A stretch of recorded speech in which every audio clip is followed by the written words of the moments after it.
ഇവിടുത്തെ പാർട്ടിക്കാരനെ under estimate ചെയ്യരുത്. അവരിവിടെ BJP ഫൈറ്റ് ചെയ്ത് ഇലക്ഷൻ ജയിക്കാൻ നിൽക്കുമ്പോൾ ഇതിനെ ചതിച്ച് ഓവർനൈറ്റ് അപ്പുറത്തേക്ക് പോയിട്ട് എന്തൊക്കെയോ വിളിച്ചു പറയുന്നവരാണ് ഇവിടുത്തെ പാർട്ടിക്കാരുടെ വികാരം എന്ന് പറയുന്നത്.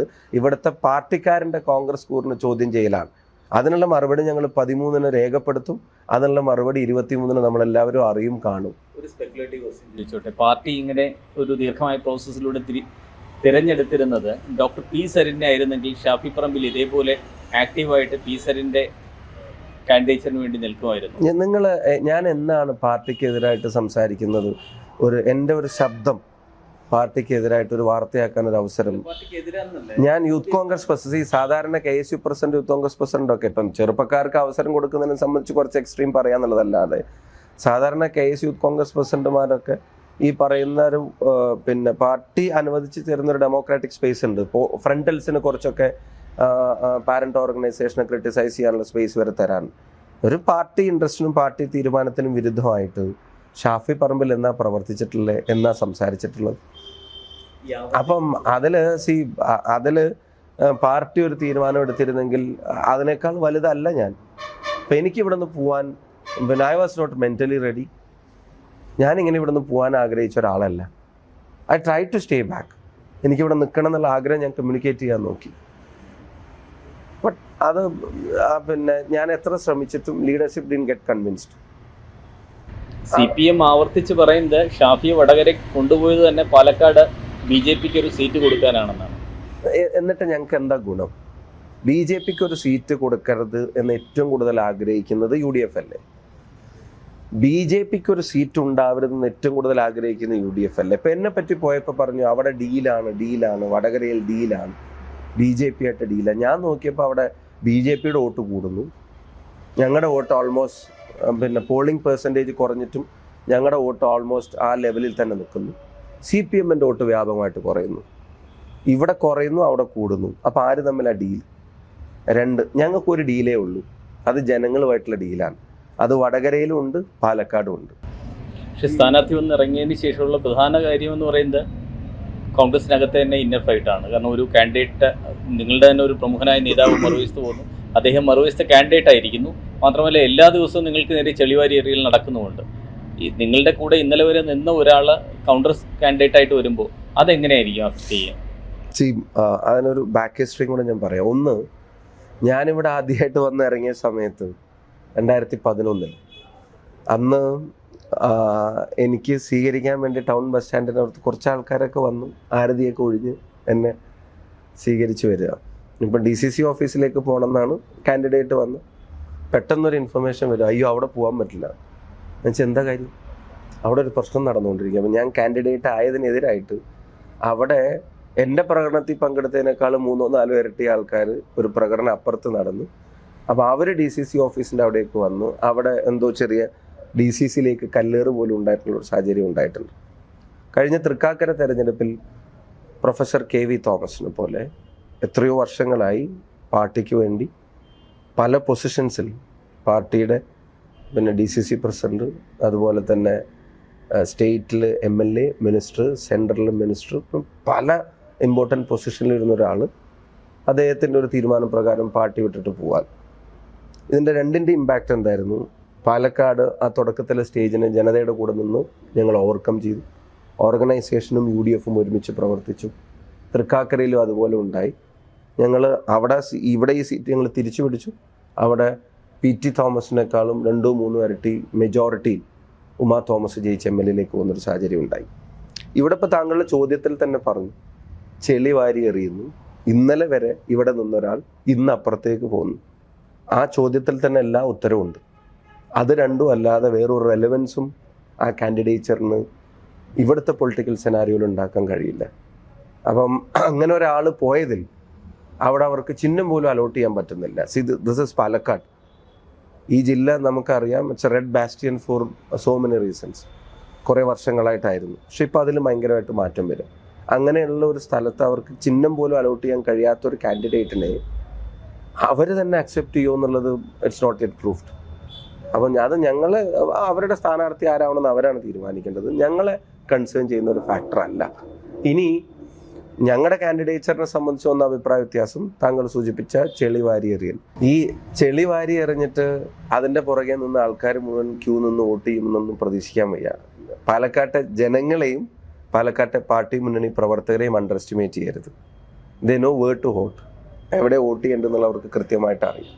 പിന്നെ ഞങ്ങളുടെ ഇടയിലെ പ്രശ്നങ്ങളെ പറ്റി പറയുമ്പം ഞങ്ങളതിനെ ഓവർകം ചെയ്തു. We are moving fast forward. പക്ഷെ നിങ്ങൾ വേറൊരു സൈഡിൽ നോക്കുക.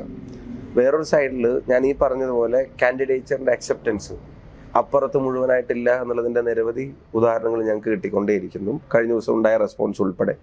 ഇനി BJP കാൻഡിഡേറ്റിനെ നോക്കുക. ഇതുപോലെ ഒരു ആളല്ല, BJPയുടെ സംസ്ഥാന വൈസ് പ്രസിഡന്റ് ആയിരുന്ന 30 വർഷത്തിലധികം ഈ പാലക്കാട് നഗരസഭയിൽ കൗൺസിലറായിരുന്ന ഒരാളാണ് പറയുന്നത് അവരുടെ കാൻഡിഡേച്ചർ വിജയിക്കാൻ കഴിയുമെന്ന് ഉറപ്പില്ല എന്നുള്ള അവർ പറയുന്നത്.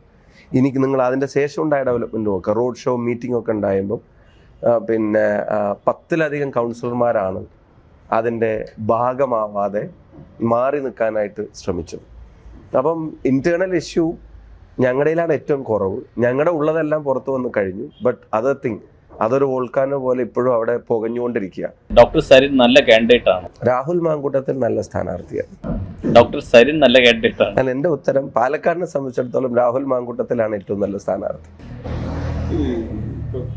സരിന്റെ ചെളിവാരിയിൽ ഒരു ഒറ്റപ്പെട്ട സംഭവം എന്ന് പറഞ്ഞ് ഷാഫി പറയും. പക്ഷേ ഇവിടെ ഷാനിബുണ്ട്, വിമലുണ്ട്. അപ്പം ഇവരാരും തന്നെ ഇപ്പോൾ ഷാഫി പറയുന്ന പോലെ വേറൊരു തരത്തിൽ പറയുന്നില്ല. പക്ഷേ സ്ഥാനാർത്ഥിത്വത്തിലുള്ള അതൃപ്തി, യുവാക്കളിലുള്ള അതൃപ്തിയാണ് അവർ പരസ്യമായി പറയുന്നത്. കണ്ണടച്ച് രണ്ട് കാര്യം. ഒന്ന്, ഞാൻ അതിനെ ഒറ്റപ്പെട്ടതെന്നൊന്നും ഞാൻ വിളിച്ചിട്ടില്ല. ഞാൻ അതിനെ ഇറലവന്റ് എന്നാണ് പറഞ്ഞത്. അപ്രസക്തം എന്നുള്ളതാണ്, അപ്രസക്തം എന്നുള്ള വാക്കാണ് ഞാൻ വിളിച്ചത്. ഇപ്പൊ നിങ്ങൾ പറഞ്ഞ മൂന്നാമത്തെ പേര് എവിടെയാണെന്നുള്ളത് പോലും നിങ്ങളൊന്ന് ആലോചിച്ച് നോക്കും. ഇനി ചെറുപ്പക്കാരുടെ അതൃപ്തിയെ പറ്റി പറയുന്നത്, ആരെ കണ്ടസ്റ്റ് ചെയ്യുന്നത്?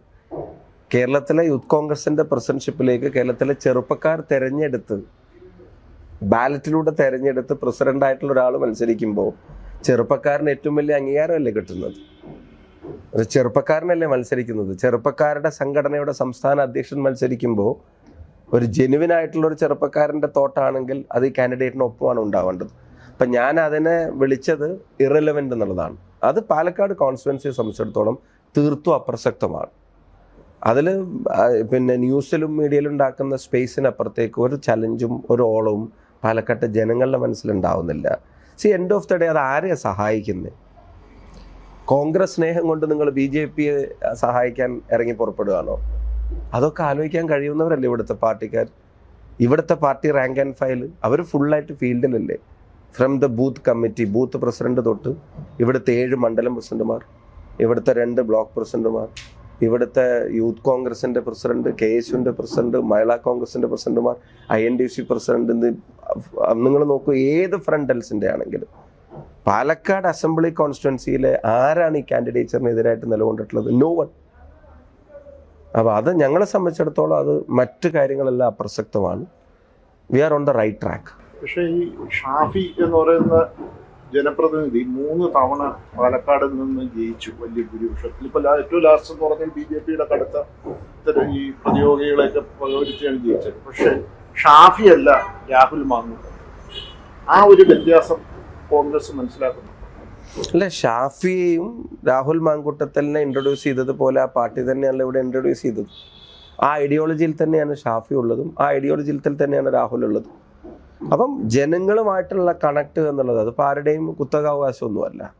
അതിപ്പോൾ എനിക്കിപ്പോൾ ഇവിടെ വന്നതിന് ശേഷം ഐ ബീങ് വെരി ഫ്രാങ്ക്, ഞാനിങ്ങനെ ഒരു കാൻഡിഡേറ്റിന് വേണ്ടി പറയുന്നത് പോലെ ആയിരിക്കും ചിലപ്പോൾ ഇലക്ഷൻ ആയതുകൊണ്ട് തോന്നുന്നു. പക്ഷെ ഞാൻ ഇപ്പം താങ്കൾ സൂചിപ്പിച്ചതുപോലെ 11-ലും 16-ലും 21-ലും ഇവിടെ മത്സരിച്ച ഒരു കാൻഡിഡേറ്റ് എന്ന നിലയ്ക്ക് ഇവിടുത്തെ പബ്ലിക് ആ കാൻഡിഡേറ്റുമായിട്ട് നടത്തുന്ന ഇൻട്രാക്ഷൻസിനെ ഞാൻ കാണുന്നുണ്ട്.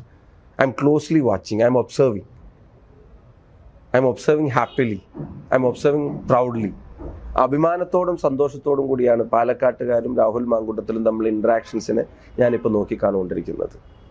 So he will go distance. ഞാൻ പറഞ്ഞാൽ ഒരുപാട് ദൂരം പാലക്കാടിന് വേണ്ടി പോകാൻ കഴിയാവുന്ന അയാളുടെ ഒരു പേഴ്സണൽ ക്രെഡിറ്റ് ഉണ്ട്. ഇപ്പം ഷാഫി എന്നുള്ളൊരു പേര് എന്നുള്ളത് മാത്രമല്ല, ഞാനിപ്പം പറയാൻ അയാൾ KSUവിൻ്റെ നേരത്തെ ഞാൻ പറഞ്ഞ പോലെ യൂണിറ്റിൽ നിന്ന് പ്രവർത്തനം ആരംഭിച്ച് കാത്തലിക് കോളേജിലെ യൂണിവേഴ്സിറ്റി യൂണിയൻ കൗൺസിലറായി തിരഞ്ഞെടുക്കപ്പെട്ട് യൂത്ത് കോൺഗ്രസിൻ്റെ മണ്ഡലം പ്രസിഡൻ്റായിട്ട്, ഗ്രൗണ്ടിലെ പഞ്ചായത്ത് ലെവലിലെ പ്രസിഡൻ്റായി, KSUവിൻ്റെ അസംബ്ലി പ്രസിഡൻ്റായി, KSUവിൻ്റെ ജില്ലാ സെക്രട്ടറിയായി, ജില്ലാ പ്രസിഡൻ്റായി, സംസ്ഥാന ജനറൽ സെക്രട്ടറിയായി, അഖിലേന്ത്യാ NSUI കമ്മിറ്റിയുടെ ജനറൽ സെക്രട്ടറിയായി, യൂത്ത് കോൺഗ്രസിൻ്റെ സംസ്ഥാന ജനറൽ സെക്രട്ടറിയായി, ഇപ്പോൾ യൂത്ത് കോൺഗ്രസിൻ്റെ ഇലക്റ്റഡ് സംസ്ഥാന പ്രസിഡൻ്റാണ്.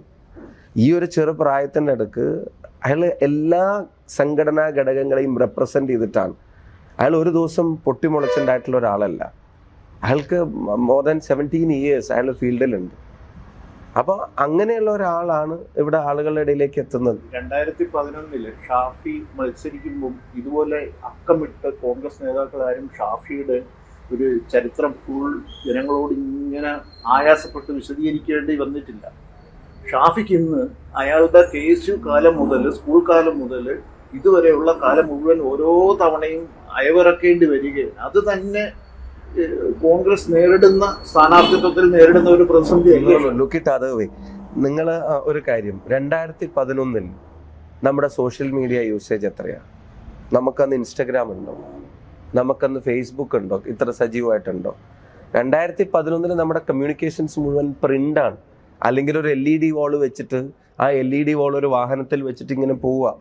അപ്പോൾ അന്ന് നടത്തുന്ന കമ്മ്യൂണിക്കേഷൻസ് എല്ലാം പ്രാദേശികമായിട്ടാണ് നിൽക്കുന്നത്. എന്നെ അന്ന് പരിചയപ്പെടുത്തുമ്പോൾ ഇവിടുത്തെ കോൺഗ്രസ് നേതാക്കന്മാർ മുഴുവൻ പറഞ്ഞത് എന്താ? KSUവിൻ്റെ പട്ടാമ്പി കോളേജിൽ നിന്ന് വർഷങ്ങൾക്ക് ശേഷം ജനറൽ സെക്രട്ടറി ആയിട്ട് ജയിച്ച ആളാണ്, KSUവിൻ്റെ ജില്ലാ പ്രസിഡന്റ് ആയിട്ടുള്ള ആളാണ്, KSUവിൻ്റെ സംസ്ഥാന പ്രസിഡന്റായിട്ട് വന്നിട്ടുള്ള ഈ ജില്ലയിൽ നിന്നുള്ള ആദ്യത്തെ ആളാണ്. അപ്പം എന്നെ അന്ന് പരിചയപ്പെടുത്തുമ്പോൾ എൻ്റെ അതുവരെയുള്ള ട്രാക്ക് റെക്കോർഡ് തന്നെയാണ് ഇവിടുത്തെ ആളുകൾ പറഞ്ഞത്. അല്ലാതെ എനിക്ക് എന്താ ഉള്ളത്? ഞാനൊരു പൊളിറ്റിക്കൽ ഫാമിലിയിൽ നിന്ന് വരുന്നതല്ല, എനിക്ക് വേറെ ബാക്ക്ഗ്രൗണ്ട് ഇല്ല, എനിക്ക് വേറെ ഇതല്ലാത്തൊരു ഫീൽഡിൽ വേറെ ഒന്നിലും ഞാൻ അറിയപ്പെടുന്ന ഒരാളല്ല. I was the KSU state president. ഞാനൊരു KSUക്കാരൻ എന്നുള്ള ലേബലിൽ തന്നെയാണ് എന്നെ ജനങ്ങളുടെ മുന്നിൽ അവതരിപ്പിച്ചത്. അത് അപ്പം അന്നത്തെ എൻ്റെ ഏജ് വെച്ചിട്ട് ലൈക്ക് ഹോപ്പാണ്, ഫ്യൂച്ചറാണ് എന്നുള്ള തരത്തിൽ അവതരിപ്പിച്ച് അന്ന് നേതാക്കന്മാർ അങ്ങനെ അവതരിപ്പിച്ചത് ആയാസപ്പെട്ടിട്ടല്ല. ഞാൻ ആ വാക്കൊന്ന് തിരുത്താണ്, അത് അഭിമാനത്തോടെയാണ് അവതരിപ്പിക്കുന്നത്. ഞാൻ രാഹുലിനെ പറയുന്നതും ആയാസപ്പെട്ട് പറയുന്നതല്ല, അഭിമാനത്തോടെ അയാൾ കടന്നു വന്ന വഴികളെ പറ്റിയാണ് ഞങ്ങൾ പറയുന്നത്. അപ്പം എന്നെ അതുപോലെ തന്നെയാണ് ഇവിടെ ഇൻട്രൊഡ്യൂസ് ചെയ്തത്. ഷാഫി അതിൻ്റെ പ്രശ്നം എന്താ വെച്ചാൽ ഇപ്പോൾ ഷാഫി പറഞ്ഞാൽ തന്നെ എൻ്റെ മറുപടിയുണ്ട്. അതായത് സോഷ്യൽ മീഡിയ ഒന്നും ഇല്ലാത്തൊരു സമയത്ത് ഷാഫി ഇൻട്രൊഡ്യൂസ് ചെയ്ത അതേ രീതിയിൽ സോഷ്യൽ മീഡിയയ്ക്കുള്ള 24 രാഹുൽ മാങ്കൂട്ടത്തിലിനെ ഇൻട്രൊഡ്യൂസ് ചെയ്യേണ്ടി വരികയാണ്. അതായത് രാഹുൽ ഇന്നതാണെന്ന് വായനക്കാരൻ അല്ലെങ്കിൽ വോട്ടർക്ക് പറഞ്ഞു കൊടുക്കേണ്ടി വരികയാണ്. അല്ല, അതിനുള്ള മറുപടിയല്ലേ ഞാൻ ആദ്യം പറഞ്ഞത്. ഞാൻ അദ്ദേഹത്തെ ഇൻട്രൊഡ്യൂസ് ചെയ്യാൻ വേണ്ടി പാലക്കാട്ടെ പബ്ലിക്കിന്റെ അടുക്കിലേക്ക് പോകുമ്പോൾ അവർ പറയുന്നത് വി നോ ഹിം. ഈ പറഞ്ഞ സോഷ്യൽ മീഡിയയുടെ കാലം വി നോ ഹിം, ഞങ്ങൾക്ക് അറിയാം. അയാൾ സംസാരിക്കുന്നത് ഞങ്ങൾ കണ്ടിട്ടുണ്ട്, അയാൾ ഇടപെടുന്നത് ഞങ്ങൾ കണ്ടിട്ടുണ്ട്, അയാൾ ഇപ്പോൾ വയനാട് പോയി ചെയ്ത കാര്യങ്ങൾ ഞങ്ങൾക്ക് അറിയാം, അയാൾ സമരത്തിന് ഇറങ്ങി നിന്നിട്ട് ജയിലിൽ നിന്ന് ഇറങ്ങി വരുന്ന വിവരം ഞങ്ങൾക്ക് അറിയാം. അപ്പം എൻ്റെ അത്രയും ബുദ്ധിമുട്ട് രാഹുലിനെ പരിചയപ്പെടുത്തുന്ന കാര്യത്തിൽ ഉണ്ടാവുന്നില്ല. പിന്നെ ഞാൻ എന്തുകൊണ്ട് അയാൾ പടിപടി വന്ന കാര്യം പറഞ്ഞു എന്ന് പറയുമ്പം അയാളുടെ വന്ന വഴിയിൽ, അതാ ഞാൻ നേരത്തെ പറഞ്ഞത്, ഒരു അഭിമാന വഴിയിലൂടെയാണ് അയാൾ കടന്നു വന്നിട്ടുള്ളത്. അത് പറയുന്നതിലുള്ള ഞങ്ങളുടെ സന്തോഷമാണ് ഞങ്ങൾ കമ്മ്യൂണിക്കേറ്റ് ചെയ്യാൻ ആഗ്രഹിക്കുന്നത്. അങ്ങനെ ഒരാളെ പാലക്കാട് കിട്ടുന്നതിനെ അക്സെപ്റ്റ് ചെയ്യാൻ പാലക്കാട്ട് rank and file is always ready. Party ആഗ്രഹിച്ച, മുന്നണി ആഗ്രഹിച്ച, ജനങ്ങൾ ആഗ്രഹിച്ച സ്ഥാനാർത്ഥിയാണ് രാഹുൽ മാങ്കൂട്ടത്തിൽ.